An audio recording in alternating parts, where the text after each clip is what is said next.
this has been like, if you've looked at the WoW PTR forums, just massive threads, no dev response, but massive threads about this. Yeah. And this is something PvP people really, really care about. So basically, here's the developer response. Right, so let's go.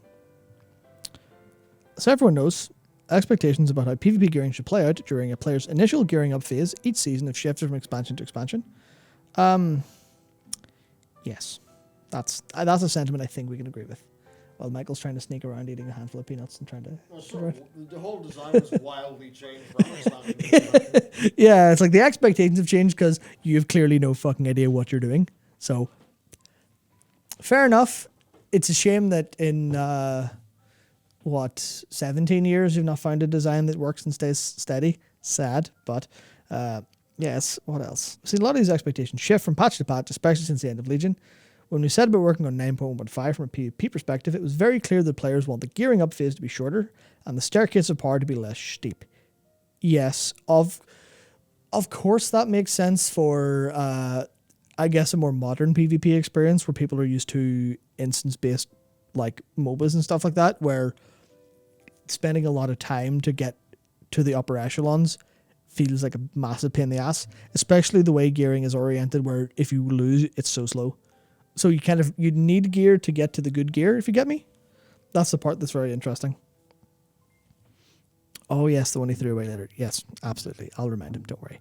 But yeah, so they did that in 9.1.5 and then saw they wanted to be even shorter and even less steep. So I think that's kind of the point. The gearing of PvP in this sort of... I mean, it's always been seasonal, but as someone with very little experience in PvP, I'm just kind of talking about my perspective from playing other games and like seeing what PvP is. It can't be gear-based and very skill-based and be satisfying enough.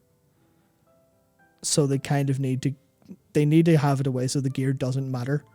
I guess it's about the skill ceiling and the skill cap, where players want to be good more than they want their gear to be good. But then there's players who feel the opposite, and there's a kind of little push a little bit back and forward here, which is interesting. But let's continue. The item level upgrade via rating tiers has to stay in place as it currently works for the rest of the season. We're committed to keeping some consistency around such things in the middle of the season. That makes sense. That's completely fair. Post-Legion, and the entire game really is different than pre-Legion. We're striving to make a PvP gearing system that balances character progression with fairness, rewarding players who improve over the course of the season with noticeable power increases that can be overcome through skillful play. That's the thing. I don't know if they've been successful on that front realistically. I don't think that. But which bit are we on? We're striving to make a PvP system that balances character progression with fairness, so noticeable power increases can be overcome with skillful play. Where that's the thing, everyone's like, yeah, of course, that's what we want, but bloody hard to do. Yeah, it's like that's the difficult part. That's the part that's literally, you need to design this, and also you have 36 specs to design in PvE and PvP, and all the borrow power from PvE. Good luck, fuckers. Like they tried to maximize fairness with Legion. Yeah. And I think what you had is something that was like, yeah, cool, fun, fair, but maybe the more human dimension is that, yeah, but you did not get bigger sword to smash hard when people weaker than you, therefore not, therefore a bit less satisfying. So it's tricky because fairness, what does that mean? Well, I guess that's who you're being fair to. Other players in a specific match? Yeah. Are you being fair to people who put a whole bunch of time, like... Yeah, that's fun. The whole thing's such a challenge. That's fundamentally the problem, and that's what I see people in chat saying, remove power differences in PvP.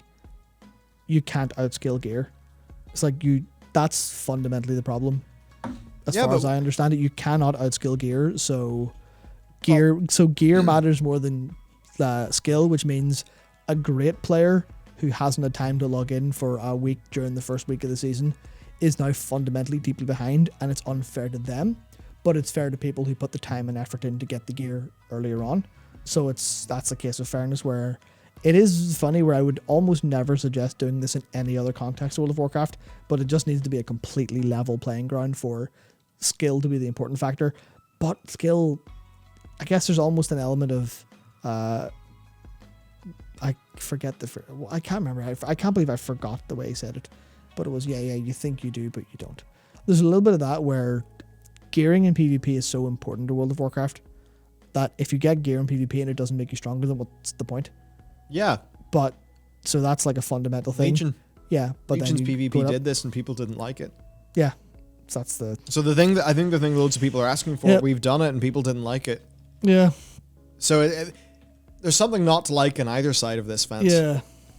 That's the fundamental problem, but I guess I'll get to the end of what they were saying. So, blah, blah, blah, blah. PvP armor levels reduce the power gap between players to reasonable amounts that makes for fulfilling games where your team usually has a good chance to defeat your opponent, blah, blah, blah. You can get started quickly, perform adequately with honor gear, but still experience noticeable power increases as you upgrade conquest stuff. It takes too long to gear for PvP. The best way for us to address this concern is to immediately add a significant honor increase to the Spoils of War buff. So, that's it. That's such a BandAid solution. I mean, obviously they can't redesign it now. I think they know it is too. Yeah, they can't redesign it now, but it is a BandAid solution that's... Well, I guess honor is fine because you can grind honor without winning too hard. I guess that's the point where it's like, it's when you get into the rating of gear, you're like, okay, well now it's like someone tanks the rating a bit, you're screwed. It's interesting. But yeah, I guess gear lacking an identity and stuff like that kind of runs into a lot of the problems at the same time. Or it's like, well, what is gear? Just a number going up kind of arbitrarily. Which is a treadmill that I think works in PvE, but not really in PvP. Not in the world of instance quick games where everyone's starting at the same level. I guess that's the modern esports PvP world. So I don't know if the World of Warcraft 2006 PvP world exists anymore. Largely speaking, for games as a whole. This is hard. Yeah, no, they say that nonetheless with each passing season, you've heard loud and clear that players think it takes too long to gear up. Yeah. But you literally just read that. What am I talking about? Yep. So I guess, where does this leave us? Well, basically, BandAid fix now, and I suppose we'll just have to see what the next expansion does fresh. Yeah, I think, I guess this is the interesting part where now this is a bit 5-head maybe. It's either 3-head or 5-head. I can't tell which right now. But perhaps one of the problems is, well, outside of general PvP balance among classes and specs and stuff like that is definitely up shit's creek without a paddle. But I wonder if player participation could be a solve, in that a lower number of player participants means that, there's a lot less smoothing of the data points of skill. So you imagine there's 10 players. There's someone every, 10 from whatever to whatever. So that's like an even dotting of players. But you imagine they're clustered in like different segments. A lot of times they're evenly spread. So you've got no way to fight someone who's slightly better than you. You're just playing against someone who's way better than you or way worse. So then with a larger number of players participating, that would be smoother out, and then you'd have a more granular skill-based thing where you are fighting people with similar gear and similar skill, and it does feel more, competitive and more enjoyable. And then combine that with if they focused on PvP content, which is one thing they've sorely fucking missed, over just thinking about PvP as a systems problem as opposed to a content problem. Yeah. If they made more interesting, more unique ways of PvP, then that would throw balance on its end. Obviously, it will be difficult to do for Arena a lot of the time because it's just Arena. But, they could use map designs to interfere a lot more, a lot more specifically than they do with just, here's some line of sight, here's the thing to pick up when it gets too long and rogues are stealthing around the place. They could do a lot more interesting way to kind of almost slightly what League tried, I guess, with the dragon mechanics from, which I'm going to say in my head are recent, which I think are about 5 years old now. So that's the power of getting slightly older. But there's so much there that completely throws off like how endgame feels based on obviously what you get in terms of dragon for that game. But you different focuses and just these minor little things that change up the game. That probably could do that to impact balance if they were a bit more brave with their design instead of we're this purist game, because they're not. They need to kind of throw little things there, make it more exciting, basically. I think there's another very obvious thing that they could do. Yeah. So, a lot of people really wanted solo queue for Arena, and we all understand that fair enough in that goal, but it's kind of tricky to do, right? Because of comps. Like in a 3v3, what 3 players you have is super important. Yeah. Less important in a 10v10. So why don't we have solo queue RBGs?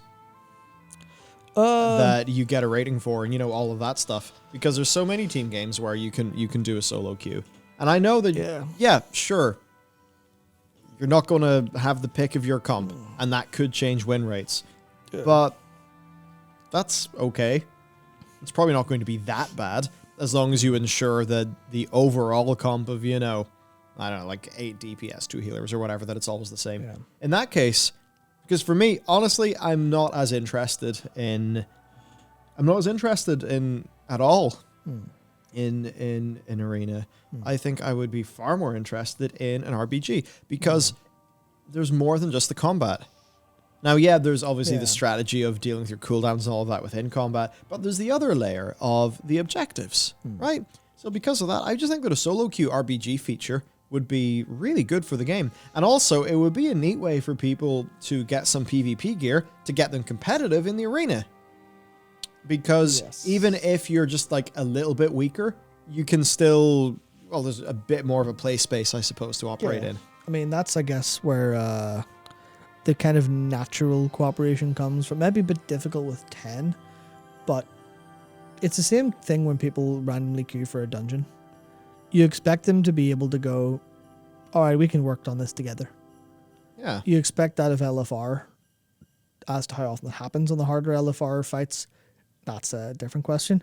But there's definitely room there for, deal with it. There are a load of downsides to solo queuing and RPG, but fucking deal with it. Yeah, that's my opinion. Same way you solo and duo queue for League of Legends. Exactly. It's like, there are 4 other players if you're solo queuing, and they might all be shit and you'll lose the game. But, I suppose they have a pretty long iteration time of like 30, 40 minutes a game, but it's that case of if you can get iteration time fairly low, you can get the queues pumped up with players, you can make it a fast, quick, fun experience, then that frustration will go away when everyone starts to actually learn to play and plays properly with full intent and has satisfying experiences in that game. I guess it's kind of solo, right? And here's the thing: if you do solo queue RBGs, and for people, it's basically just like when I think about an RPG in WoW, it's like, oh my god, can you imagine doing that thing? Yeah, just make it feel like playing social or playing ranked in Halo. Yeah, I go to do a few games of ranked, and I'm like, oh well, these are a bit more serious, I guess, but it's not like, oh, I had to find a team to do this with. I had to get together with them. And only then, after we registered our team and we all got together, only then could we do this thing. And then someone leaves, you're like, fuck. But it's just like, I'm just going to do that game mode instead. Same, I guess, for competitive Overwatch, right? Just make it more chill. And then, if you do that, and way more people are willing to just do BGs, you can justify the development of more BGs, which, frankly, are way more interesting to me than doing arenas. Mm-hmm. Yeah, sometimes you want the fantasy of like a big, cool battlefield. Yeah, I guess that's a problem where Arena's more skillful because of the tightness of combat and the like live or die on a hair's breadth kind of thing. But just because it's been that way doesn't mean it should stay that way. That Arena's the place to go, especially when you've got 36 specs and all these gearing problems. It's like, stop trying to get that square peg into the round hole. Yeah. And try to think about what you're trying to put where and seeing how it actually goes. Just do that. Give us 2 battlegrounds a year. Different maps. It's an increase of 20,000%. Different maps of familiar game modes. Then give us playlist-based queues. And over time, get a bigger and a bigger and a bigger map pool. Yeah. And then it's, I think, a way more healthy situation. I'd be so down for that. I love it. Also, as mentioned in chat, get rid of, if you're going to solo queue RPGs, mercenary mode by default, no alliance horde split. That's why not? Probably have to happen, and then I suppose it would help the queues, which would be important actually. Yeah, and then you get rid of the problem of what about the silhouette of the character? See, I'm say you're playing a Tauren, I want to look like a Tauren, so you can't swap me over. Like, put a big fucking red outline on them then, because they're the bad guy to the player. Put the blue on the friendly one. Both sides see, What if you want a ninja in a bush? Yeah, well, render it behind Don't make it so obvious. Make it like, oh, you see someone coming, you see a faint red outline, you can see it. Design it so, Also, generally speaking, it should maybe have it only spawn in nameplate range or something. Okay, something like that. Maybe something like that. But yeah. What happened here? So we've fixed the DPS issue, and now we've fixed PvP. Yeah. Sweet. We're on a roll. All right, let's go. Shame we didn't quite figure out how to fix the story, but we'll get there. I mean, Nightstalker says we have no idea what the RBG community is like. I think we don't. Right. Yeah, we don't. That's completely I'm not fair. saying this for an RBG community. I'm saying this just for a random person who would like to have, they enjoy the Battleground experience, but the game doesn't really have rewards that are great for the Battleground experience. So why not give them solo queue RBGs as something to massively open it up? Yeah, that's basically it. Like, I don't literally mean this because I have nothing against them, but in the context of these changes, fuck the RBG community. This is fixing PvP for all of World of Warcraft. They'll still have access to their RBG stuff. And honestly, well, this is interesting. I was going to say moving the people who are more likely to be toxic elements of the RBG community in the big groups, moving them to solo queue would technically solve the problem, because you could then impose heavy penalties on leavers and stuff like that. Then that would likely move them away from the proper big, I guess, organized RBG community. They would have time to practice, so people would be more interested in organized RBGs because they'd be able to do solo RBGs all day, every day if they wanted to, as opposed to when their group's ready. So I think I know the RBG community is in a real bad spot. I feel like opening up the system and letting more people in, and also draining certain bad elements of it away to solo queue where they can be dealt with, is probably ultimately going to be the overall fix, I think. Well, they had a great thing going at the very start of this expansion with Battlegrounds, right? The participation went way up. I just think maybe not all elements were capitalized on.